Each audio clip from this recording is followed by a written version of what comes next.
Venezuela crisis के मामले में भारत के सामने एक नया चैलेंज आ चुका है। अमेरिका प्रेशर बना रहा है। वेनेजुएला अपनी इकोनॉमी और ऑयल रिजर्व बचा रहा है और इसी बीच भारत को फैसला लेना है, वो भी ना लड़े ना झुके, क्योंकि भारत एक तरफ ग्लोबल साउथ लीडर बनने के रास्ते पर है और इस लिहाज से भारत को वेनेजुएला के साथ खड़े होना चाहिए। और दूसरी तरफ भारत यूएस का स्ट्रेटेजिक पार्टनर भी है, जो ग्लोबल लेवल पर डेमोक्रेसी के लिए बहुत बड़ा क्वेश्चन मार्क बन रहा है। भारत दोनों के बीच कैसे बैलेंस मेंटेन करेगा, आज का लेक्चर इसी पॉइंट पर डेडिकेटेड है। तो लेक्चर में अंत तक बने रहेंगे और जो भी साथी दोस्त एस्पिरेंट नए हैं इस प्लेटफॉर्म पे सब्सक्राइब जरूर कीजिएगा। तो चलिए देखते हैं क्या है पूरा मुद्दा। न्यूज पूरे इंटरनेशनल मार्केट में आग की तरफ फैली हुई है कि यूएस मिलिट्री ने स्ट्राइक कर दिया है वेनेजुएला पर और वेनेजुएला के जो राष्ट्रपति हैं निकोलस मदुरो, उनको गिरफ्तार करके लेकर के जाया गया है यूएस में, यानी कि अमेरिका में। और अभी तक तो ये मीडिया में स्टार्टिंग लेवल पे यही चल रहा था कि खबरें आ रही हैं, खबरें आ रही हैं। ये बात कंफर्म तब हो गई जब डोनाल्ड ट्रंप खुद सामने मीडिया में आकर के कहते हैं कि ये ऑपरेशन सक्सेसफुल रहा और हम मदुरो साहब को यूएस लेके जा रहे हैं। आई होप उनकी ये जर्नी एंजॉयफुल रहे। ये सब कुछ जैसे वो कहते हैं पूरे इंटरनेशनल मीडिया में तहलका मच जाता है कि भाई ये क्या हो रहा है। एक पावरफुल देश एक दूसरे देश पर यूं ही अटैक कर देता है और अटैक करके उसके राष्ट्रपति को अपने साथ उठा के लेके जाता है, गायब कर देता है उसके राष्ट्रपति को। खुद भी मीडिया में आके यही कह रहा है कि हाँ भाई हमने ये काम कर दिया है, एक फक्र के साथ कर रहा है। और यूएस यहां पे दावा कर रहा है कि हमने ये किसी फायदे के लिए नहीं किया है, हमारा कोई फायदा नहीं है। लेकिन हां, यहां पे ये जो निकोलस साहब थे ये क्या कर रहे थे, अमेरिका में ड्रग सप्लाई कर रहे थे, कोकेन सप्लाई कर रहे थे भाई। अब कोकेन सप्लाई कर रहे थे, ड्रग सप्लाई कर रहे थे, जिस वजह से ये अपराधी थे। और 2020 से ही अमेरिका में इन पे कई मुकदमे चल रहे हैं, तो हम इनको अपने साथ लेकर के जा रहे हैं। लेकिन सच ये है कि यूएस सिर्फ और सिर्फ वेनेजुएला के ऑयल रिजर्व यानी कच्चे तेल के भंडार पर अपना कब्जा करना चाहता था, जो उसने कर दिया। अभी वेनेजुएला दुनिया का सबसे बड़ा ऑयल रिजर्व रखने वाला देश है, जो कि अभी तक अप्रूव्ड है। जो हम लोग जानते हैं उस लेवल पे सबसे ज्यादा ऑयल रिजर्व वेनेजुएला के पास ही है। और अभी डोनाल्ड ट्रंप ने यह भी कहा है कि हमें जनता से कोई ऐसा देश ईर्ष्या गुस्सा नफरत नहीं है, हम सिर्फ और सिर्फ वेनेजुएला की ऑयल सप्लाई को काटना चाहते हैं, ऑयल पर कब्जा करना चाहते हैं। और जहां तक मैं समझ पा रहा हूं इसके पीछे एक सबसे बड़ा रीजन ये है कि वेनेजुएला को अगर देखा जाए तो रशिया, ठीक है, रशिया सबसे बड़ा पार्टनर है वेनेजुएला का। उसके बाद चाइना, चाइना तो भाई बहुत ही ज्यादा ऑयल इंपोर्ट करता है वेनेजुएला से। उसके बाद क्यूबा, उसके बाद क्यूबा। आपको अगर इतिहास में याद होगा तो 60s के टाइम पे एक क्यूबन क्राइसिस भी हुआ था, जिसमें रशिया ने क्या किया था, क्यूबा पे अपना मिलिट्री बेस बना दिया था। और किसके खिलाफ, तो यूएसए के खिलाफ। तो ये तीनों ही एक तरीके से दुश्मन है। किसके दुश्मन है, यूएसए के। और तीनों ही एक तरीके से दोस्त हैं, किसके, वेनेजुएला के। और चाइना को तो बहुत ही ज्यादा पावर सप्लाई करता है, फ्यूल सप्लाई करता है वेनेजुएला। तो कहीं ना कहीं ये यूएस को लग रहा है कि यार ये जो तेल भंडार है ना, ये सबसे बड़ी ताकत है वेनेजुएला की और ये सबसे बड़ी ताकत है चाइना की भी। और चाइना डेफिनेटली अभी आज की डेट में बहुत ज्यादा उभर भी रहा है भाई, एक सुपर पावर बनने के रास्ते पर भी है। तो ये पूरा का पूरा ऑयल रिजर्व को ही कब्जे में ले लिया जाए, ताकि देखते ही देखते बहुत सारे ऐसे सुपर पावर बनने वाले कंट्रीज को हम लोग थोड़ा बहुत तो, कहीं बहुत ज्यादा नहीं लेकिन थोड़ा बहुत तो दबा ही सकेंगे। यह पूरा का पूरा मुद्दा यहां पर आता है। अभी जैसे ही ये कार्यक्रम चल ही रहा था तो एक कोलंबिया देश है, जो कि वेनेजुएला का पड़ोसी देश भी है और अच्छी दोस्ती भी है दोनों के बीच में। तो कोलंबिया ने बयान दिया कि ये नहीं होना चाहिए, बहुत ही अनडिप्लोमेटिक है, ये लोकतंत्र के खिलाफ है, ये अमेरिका कैसा लोकतंत्र का एक एग्जांपल सेट कर रहा है, आने वाले समय में हमारी पीढ़ियों को क्या ही मिलेगा। इस तरीके के बयानबाजी कोलंबिया ने किया था। अभी कोलंबिया को भी धमकी दे दी ट्रंप साहब ने, कोलंबिया को भी ट्रंप साहब ने धमकी दे दी कि देखो बच्चा, अगर ऐसी बयानबाजी करोगे ना, मैं इतना थप्पड़ मारेंगे ना, तुमको बता रहे हैं, जो हाल किया है ना अभी निकोलस साहब का, ठीक है, जो हाल किया ना वेनेजुएला का, वही तुम्हारे साथ भी करेंगे, तुम्हारे भी ऑयल रिजर्व पूरा पूरा कब्जे में ले लेंगे, बता रहे हैं। भाई कोलंबिया क्या ही करता, चुप रहता, कुछ नहीं बोला बेचारे ने। ठीक है, चलो ठीक है भैया आप कर लो, है ना, आपको जो लग रहा आप करो। और इससे होगा क्या? ये जो आमतौर पे आप देख रहे हो कि ये पूरा पूरा मुद्दा गरमाया हुआ है, इससे क्या होगा? इससे दो तीन चीजें याद रखना, ठीक है, याद रखना। इससे पहला क्या होगा, जो हमारी ग्लोबल एनर्जी मार्केट है, ग्लोबल एनर्जी मार्केट को रीशेप मिलेगी, दोबारा शेप हो जाएगी हमारी ग्लोबल एनर्जी मार्केट। इसका क्या मतलब है? अभी देखिए, ग्लोबल एनर्जी मार्केट यानी कि यहां पे आप एक चीज देखिए, यहां पे आपको एक चीज दिखाना चाह रहा हूं मैं, ठीक है, शायद यहां पे धुंध है, चलिए कोई बात नहीं, मैं आपको बताता हूं, ठीक है। जो वेनेजुएला है, वेनेजुएला जो है वो सबसे बड़ा ऑयल प्रोड्यूसर है, सबसे बड़ा प्रोड्यूसर नहीं, ऑयल का रिजर्व सबसे ज्यादा है वेनेजुएला के पास, ऑयल रिजर्व सबसे ज्यादा है, ये बात आप याद रखना, क्लियर है पॉइंट। और इसके ऊपर यूएस ने क्या लगा रखा है? सैंक्शंस लगा रखे हैं। तो बहुत सारे देश क्या करते हैं, वेनेजुएला से ऑयल नहीं खरीदते हैं, नहीं खरीदते हैं, यानी कि रिजर्व बहुत ज्यादा है, रिजर्व बहुत ज्यादा है वेनेजुएला के पास, लेकिन जो वेनेजुएला ऑयल निकालता है ना, प्रोडक्शन करता है ना, वो सबसे कम है, सबसे कम, पूरी दुनिया में सबसे कम वेनेजुएला के पास ही ऑयल का प्रोडक्शन होता है, याद रखिए। जबकि इसके पास सबसे बड़ा रिजर्व भी है, क्या टेक्नोलॉजी नहीं है इसके पास, पैसे नहीं है इसके पास, ग्लोबल साउथ की एक बहुत बड़ी बहुत गरीब कंट्री भी है ये, और कोई भी इसमें इन्वेस्टमेंट नहीं करना चाहता, इसलिए नहीं करना चाहता क्योंकि यूएस ने बहुत ज्यादा सैंक्शन लगा दिया है। अब क्या हुआ है, यूएस ने इसको खुद कब्जे में ले लिया है, तो जाहिर सी बात है ये ऑयल रिजर्व के रास्ते अब खुल जाएंगे पूरी दुनिया के लिए, तो ऑयल का सप्लाई बढ़ेगा पूरी दुनिया में, और जिससे हो सकता है कि ऑयल के प्राइसेस अपने आप ही कम आ जाए इंटरनेशनल लेवल पे, या ये भी हो सकता है कि जो बचे खुचे ऑयल का जो सप्लाई जा रहा है यूएस उसको भी बंद कर दे, तो प्राइसेस बढ़ भी सकते हैं, सप्लाई ही कम हो जाएगी तो प्राइसेस बढ़ भी सकते हैं, दोनों ही हो सकते हैं। वो तो आगे पता चलेगा कि ट्रम्प ये पागल इंसान क्या कर रहा है क्या नहीं कर रहा है, कुछ भी नहीं समझ में आता है एक तो, ठीक है। जब से आया है भाई साहब, जनवरी 2024 से आया है, नो 24 नहीं 25 से आया है, जनवरी 2025 से आया है, और जब से ये आया है ना, इसी तरीके की हरकतें देखने के लिए मिल रही है। कभी वर्ल्ड हेल्थ ऑर्गेनाइजेशन को छोड़ देता है, ठीक है, तो कभी आपका यूनिसेफ को छोड़ने की बात कर देता है, तो कभी सैंक्शन लगा देता है, भाई को इतने सारे एक्शंस ले, और ये वाला एक्शन से तो भाई समझ में ही नहीं आ रहा क्या किया इसने। हालांकि वो बात अलग है, जब ये सैंक्शंस लगा रहा था ना पूरे दुनिया पे, भारत पे भी इसने 50% का सैंक्शन लगाया था, चाइना पे भी लगाया था, तभी मैं जब कैलकुलेशन करके देख रहा था तो मुझे ये बात तो अंदाजा था कि इसका अगला टारगेट वेनेजुएला होगा, क्योंकि चाइना इसका दुश्मन, अभी चाइना इसका सबसे बड़ा दुश्मन है, और चाइना सबसे ज्यादा एनर्जी यानी कि फ्यूल और ऑयल कहां से इंपोर्ट करता है? वेनेजुएला से इंपोर्ट करता है। तो अगर और देखिए हमारा रशिया के साथ था, आप समझिए हमारा रशिया के साथ लेन देन था बहुत प्यारा जैसे, तो इसने इंडिया को प्रेशराइज किया, अब रशिया को तो जबरदस्ती कर नहीं सकता, यहाँ पे चाइना के साथ जबरदस्ती नहीं कर सकता ये, तो ये कहां पे कर रहा है? वेनेजुएला को कर रहा है, ठीक है। ये पॉइंट आप देखें तो मुझे कहीं ना कहीं लग रहा था कि वेनेजुएला के पास तो मतलब आएगा, आज नहीं तो कल आएगा, और देखिए ये आज आ ही गया है। तो ये ओवरऑल कॉन्सेप्ट देखा जाएगा ना, तो इससे ना जो ग्लोबल एनर्जी का जो मार्केट है, तेल का जो मार्केट है, वो बहुत महंगा भी हो सकता है, बहुत सस्ता भी हो सकता है, यानी कि दोबारा चेंजेस तो होंगे, वो बात अलग है। डिप्लोमेसी की बात कर लेते हैं, तो डिप्लोमेसी में भी बहुत सारे चेंजेस आएंगे। डिप्लोमेसी का मतलब क्या होता है? दुश्मनी जितनी मर्जी हो, रूल रेगुलेशन को फॉलो करना, बातचीत के जरिए प्रॉब्लम को सुलझाना। तो डिप्लोमेसी में भी बहुत ज्यादा चेंजेस आएंगे। ये क्या एक रास्ता खोल रहा है, एक रास्ता खोल रहा है, और रास्ता किस तरीके से खोल रहा है कि भैया अगर अमेरिका अपने आप को जस्टिफाई कर रहा है वेनेजुएला पे कब्जा करके, तो चाइना भी तो बोलेगा कि भैया मैं भी ताइवान पे कर लेता हूं। उधर रशिया बोलेगा अरे रे रे, मैं तो 4 साल हो गया यार मेहनत करते हुए तकरीबन यूक्रेन के ऊपर, ऐसा करते हैं यूक्रेन को मैं कर लेता हूं, कब्जे में है। ये पूरी डिप्लोमेसी चेंज हो जाएगी एक तरीके से।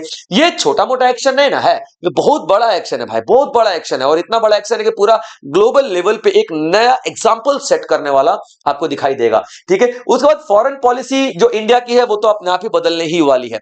अब देखिए इंडिया के सामने, मैंने जैसे कि आपको शुरुआत में ही बता दिया है, इंडिया के सामने अब चॉइस है, इंडिया के सामने चॉइस है यूएसए, जो कि इसका स्ट्रेटेजिक पार्टनर है, यानी कि हम इंडिया के साथ यूएसए के साथ क्वाड एक्सरसाइज भी करते हैं, युद्ध अभ्यास नाम की एक एक्सरसाइज और करते हैं, बहुत सारा हम लोग एक्सपोर्ट इंपोर्ट करते हैं, मतलब यूएसए के साथ हमारा स्ट्रेटेजिक रिलेशनशिप तो है, मन मुटाव जितना मर्जी हो, स्ट्रेटेजिक रिलेशनशिप तो हमारा है ही है यूएसए के साथ। और दूसरी तरफ वेनेजुएला की बात करें तो वेनेजुएला पे अगर यूएसए ने कब्जा कर लिया है, अगर कर ही लिया है, तो भारत को खड़ा होना पड़ेगा वेनेजुएला के साथ, क्योंकि भारत एक दावा कर चुका है G20 वाले मिशन में, G20 वाले जो मीटिंग थी ना, इसमें दावा किया था भारत ने कि वो ग्लोबल साउथ का लीडर बनना चाहता है। अब ग्लोबल साउथ का लीडर बनेगा और ग्लोबल साउथ के एक कंट्री को, लैटिन अमेरिका के कंट्री को इस तरीके से कब्जे में ले लिया जाता है और भारत कुछ बोलेगा ही नहीं, यानी कि भारत के सामने दो रास्ते हैं और दोनों के बीच में भारत को एक बैलेंस मेंटेन करके चलना ही पड़ेगा। तो इंडिया को भी अपनी फॉरेन पॉलिसीज में कहीं ना कहीं थोड़े बहुत तो बदलाव करने ही पड़ेंगे। ठीक है बच्चों, चलिए अब देख लेते हैं क्यों इंडिया के लिए मैटर करता है ये क्राइसिस, क्यों इंडिया के लिए इतना इंपॉर्टेंट है। क्योंकि देखिए इंडिया का 88% ना हम लोग क्या करते हैं, तेल आयात करते हैं, यानी कि 12-13% हम लोग खुद बनाते हैं, 88% के आसपास हम लोग क्या आयात करते हैं, यानी कि इंपोर्ट करते हैं। आप लोग साफ तौर पे यहाँ पे देखोगे, क्लियर पॉइंट। और वेनेजुएला का मैं आपको बता ही चुका हूं, सबसे ज्यादा देखो, सबसे ज्यादा वेनेजुएला क्या प्रोडक्शन कर रहा है, लेकिन सब मतलब ऑयल रिजर्व सबसे ज्यादा है, लेकिन प्रोडक्शन बहुत कम है। ये देखो सबसे कम प्रोडक्शन है यहाँ पे, क्लियर पॉइंट। आप देखना, तो अभी एक तरफ 88% हम लोग इंपोर्ट ही करते हैं, तो जाहिर सी बात है। और एक और चीज देखना, तेल ऐसी चीज है ना जो कि महंगाई लेकर के आती है और सस्ताई भी लेकर के आती है। अगर तेल महंगा हो तो सब कुछ महंगा हो जाता है, क्योंकि अगर सब्जी को एक मार्केट से दूसरे मार्केट में लेके जाना है ना, तो उसके लिए भी ऑटो टेम्पो की जरूरत पड़ती है, एक शहर से दूसरे शहर लेके जाना पड़ेगा, उसमें भी ट्रक की जरूरत पड़ती है, और उसमें इस्तेमाल होता है तेल। तेल महंगा हो गया तो सब्जी वब्जी सामान वामान या बहुत सारी मशीनें डीजल पे चलती हैं, कारें डीजल पे चलती हैं, अगर ये सब कुछ महंगा हुआ तो सब कुछ अपने आप ही महंगा हो जाएगा। तो यहाँ पे आप देखोगे कि 88% जो हम इंपोर्ट कर रहे हैं, अगर वो हम महंगा होगा तो डेफिनेटली हमारे भारत में इन्फ्लेशन बहुत ज्यादा आ जाएगा, महंगाई बहुत ज्यादा आ जाएगा। तो आप देखिए, तो 88% हम आयात ही करते हैं, और एक तरफ भारत के सामने एक विजन क्या है, अरे ये जो वेनेजुएला है इसके पास सबसे बड़ा दुनिया में ऑयल रिजर्व वेनेजुएला के पास है, तो वेनेजुएला अपने आप ही भारत के लिए इंपॉर्टेंट हो जाता है। लेकिन अगर हम लोग देखते हैं न्यू जियो पॉलिटिकल थिएटर कहां पे चल रहा है, थिएटर, ये थिएटर चल रहा है कहां पे, तो अमेरिका में चल रहा है, कि भाई ये मतलब एक फिल्मी सीन चल रहा है। आप देख सकते हो किस तरह वेनेजुएला पे अटैक कर दिया जाता है, और कहा क्या जा रहा है कि भाई साहब जो निकोलस मदुरो साहब हैं, ये ड्रग सप्लाई करवाते थे, ये कोकेन सप्लाई करवाते थे, ये एंटी नार्कोटिक्स एक्टिविटीज करवाते थे अमेरिका में, इस वजह से हम लोग ये सारे एक्शन इनके खिलाफ ले रहे हैं। तो भैया ये सब कुछ है, एक बातें ही की जा रही है यूएस के द्वारा, इसमें कहीं ना कहीं कुछ ऐसा सच्चाई वाली बात नहीं है। जैसे कि मैं आपको बता चुका हूं, सिर्फ और सिर्फ एक ही बात है कि ऑयल रिजर्व चाहिए था अमेरिका को और मिल गया। अभी देखिए, तो जो भारत है, ठीक है, भारत है क्राइसिस टेस्ट अमेरिका इंडिया, ठीक है, ये जो क्राइसिस है इसमें एक परीक्षा है भारत के लिए। कैसी परीक्षा है भारत के लिए, कि भारत ने सॉवरेनिटी और नॉन इंटरवेंशन की कसम खाई थी, कमिटमेंट दिया था। यानी कि एक देश अगर किसी दूसरे देश के आंतरिक मामलों में हस्तक्षेप करेगा तो भारत आवाज उठाएगा, खासकर ग्लोबल साउथ की नेशंस में। तो ये कमिटमेंट जो भारत ने दिया था, भारत को अब आवाज उठाना पड़ेगा। दूसरा, आप यहां पे देखो कि भारत यूनाइटेड स्टेट्स के साथ स्ट्रेटेजिक पार्टनरशिप भी रखता है और ग्लोबल साउथ का लीडर भी बन रहा है, तो दोनों के बीच में बैलेंस करके भारत को अपना हिसाब किताब लगा के चलना है, दोनों के बीच में बैलेंस करके चलना है। लेकिन याद रखना, वेनेजुएला और अमेरिका दोनों ही इंपॉर्टेंट है। अगर यहाँ पे पाकिस्तान होता तो फटफट क्या बोल दिया गया था भारत को, अरे मारो रे, गोली मारो इसको, ठीक है, अमेरिका कब्जे में करता, ठीक है, तब भी हम लोग कहीं ना कहीं बैलेंस मेंटेन करने की कोशिश करते, क्योंकि यार दुश्मनी जितनी मर्जी, आम नागरिक को ही नुकसान होता है, और आम नागरिक हर जगह सेम ही होते हैं, ठीक है। चलिए, अब भारत का जो एनर्जी सिक्योरिटी है, ठीक है, और भारत के एनर्जी सिक्योरिटी पे इस एक्शन का क्या असर पड़ेगा ये देख लेते हैं। अगर तो देखिए, अभी न्यूज में क्या है कि भारत, अभी न्यूज में क्या है कि वेनेजुएला की ऑयल सप्लाई के ऊपर कब्जा हो चुका है यूएस का। अब यूएस जो है अगर खोल देता है ऑयल सप्लाई पूरी दुनिया के लिए, वेनेजुएला का खोल देता है, याद रख लेना।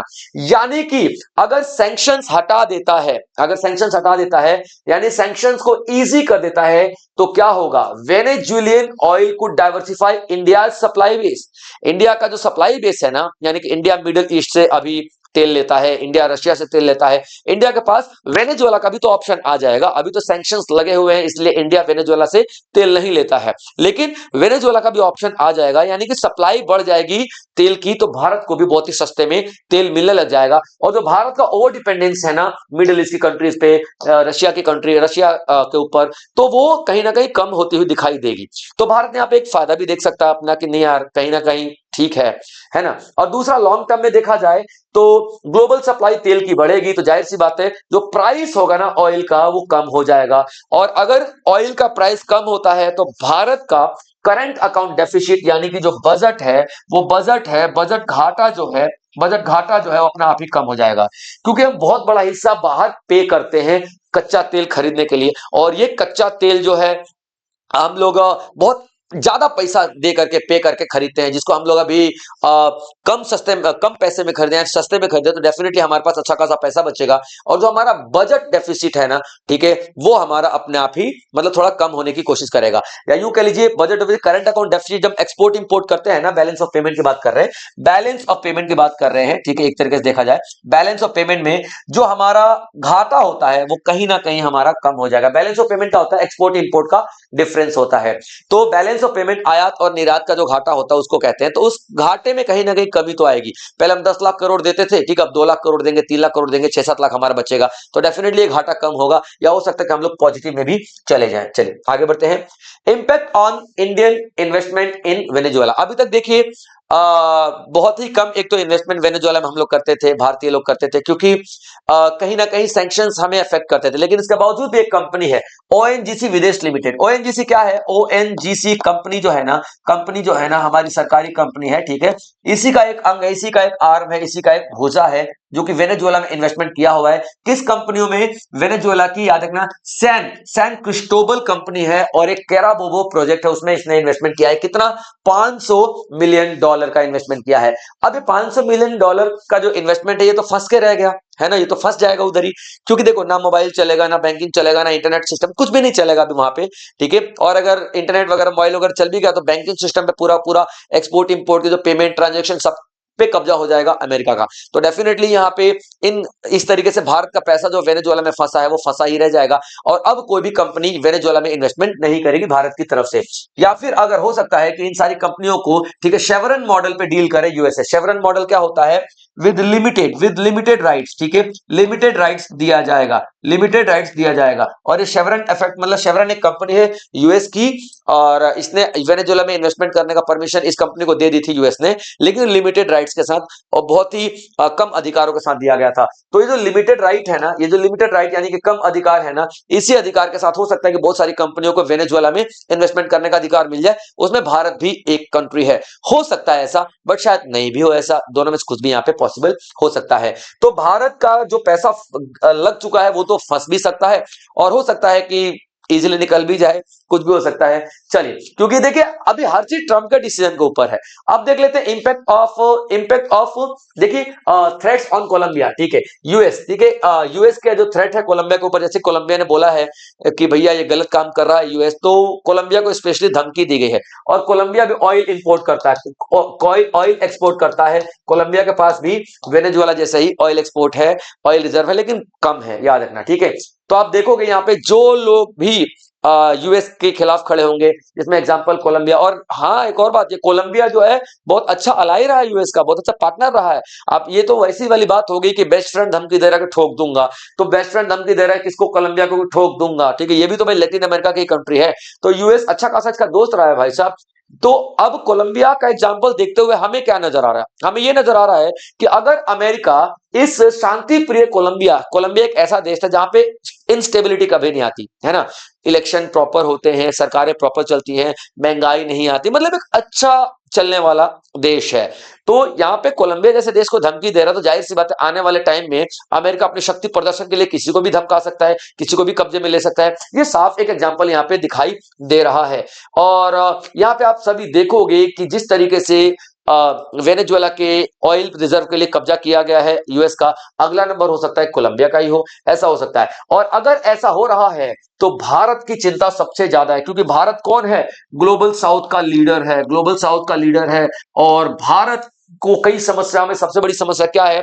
भारत की अनसर्टेनिटी बढ़ जाएगी प्लानिंग में। अभी देखिए भारत को पता है कि हम इस देश के साथ तेल ले रहे हैं, तो 20-22 साल की प्लानिंग भारत कर सकता है, लॉन्ग टर्म प्लानिंग कर सकता है। लेकिन यहाँ पे साफ दिखाई दे रहा है कि भैया जितने भी हमारी इन देशों के साथ हम तेल ले रहे हैं, जैसे वेनेजुएला हो गया, कोलंबिया हो गया, अगर इनके साथ हम पूरा 90% तेल ले रहे हैं और इन्हीं पे यूएसए ने कब्जा कर लिया, तो हमारा तो तेल का सारा पूरा इंपोर्ट ही खत्म हो जाएगा। हम तेल कहां से खरीदेंगे? नहीं खरीदेंगे तो हमारा गाड़ी छकड़ा मशीन वशीन सब कुछ बंद, इकोनॉमी तबाह हो जाएगी भी हमारी। तो यहाँ पे भारत के सामने एक बहुत बड़ा चैलेंज है, क्योंकि भारत की जितनी प्लानिंग है वो अनसर्टेन हो चुकी है, अनिश्चित हो चुकी है एनर्जी प्लानिंग। उसके बाद आप देखना कि एक रूल बेस्ड इंटरनेशनल ऑर्डर होता है। रूल बेस्ड इंटरनेशनल ऑर्डर का मतलब क्या होता है? भैया जितना मर्जी हम लोग दुश्मनी दुश्मनी खेल लें एक दूसरे के साथ इंटरनेशनल लेवल पे, कोई भी कंट्रीज, लेकिन रूल रेगुलेशन को तो फॉलो करना ही पड़ेगा। इसको हम रूल बेस्ड इंटरनेशनल ऑर्डर बोलते हैं। ये भी तो काफी कमजोर हो गया है। देखो रूल क्या बताता है कि आप लोग किसी देश में यूं ही अटैक नहीं कर सकते, लेकिन क्या यूएसए ने कर दिया ना? क्या यूएसए ने कब्जा कर लिया ना उसके रिसोर्सेज पे, वेनेजुएला के रिसोर्सेज पे? तो इस तरीके से आप देखोगे कि रूल बेस्ड जो इंटरनेशनल ऑर्डर है वो फॉलो बिल्कुल भी नहीं हो रहा, बहुत ही ज्यादा कमजोर हो रहा है। और ये भारत के लिए इसलिए ज्यादा नुकसान की बात है, इसलिए ज्यादा चिंता की बात है। भारत साफ देख रहा है कि भाई साहब बहुत ही जल्दी कहीं ऐसा ना हो, ठीक है, कि ये एशिया में घुस जाए, यूएसए एशिया में इस पॉलिसी को अपनाने लग जाए, या फिर ऐसा भी हो सकता है इंडियन ओशन रीजन में इस पॉलिसी को अपनाने लग जाए भारत। मतलब कई सारी चीजें यहां पे भारत के सामने एक चिंता का विषय बनी हुई है, क्योंकि यूनाइटेड नेशन का जो चार्टर है वो तो अपने आप ही कमजोर हो चुका है। भैया यूएस यूएस जो 24% का डोनेशन है यूएस का, यहां पे याद रखना कितना 24% का डोनेशन है यूएस का